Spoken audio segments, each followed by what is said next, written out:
Margot Burnell, president of the Canadian Medical Association. Dr. Burnell, thanks for being here.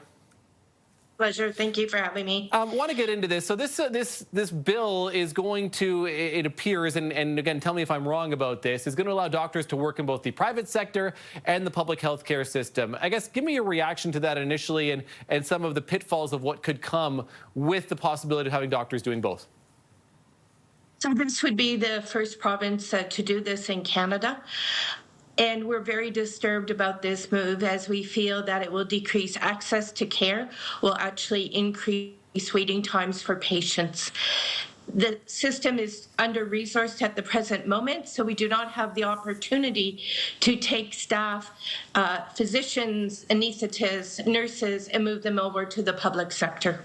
And so over to the private sector, sorry. Right, and allowing them to do both and going back and forth, you know, I've heard and was reading some of the concerns about the fact that doctors will then likely favor the private system over the public system, correct?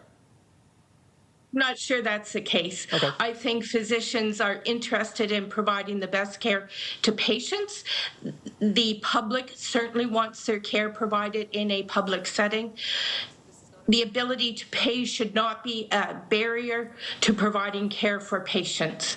So it's critical that we have good access for patients to the public system and that the metrics in the public system and if private services are developed are the same. And so I want to ask you then, too, you know, the province is, and you touched on it in your first answer, that, you know, the province is claiming that this is going to reduce some of those wait times, that it is going to clear some of the backlogs. But if it does go through, you don't see that happening, just to be clear? We don't see that happening. In other systems, the waits in the public sector have actually increased. The private sector takes off a small amount of cases that are low complexity, high throughput. And will this legislation also include family doctors at this point or no?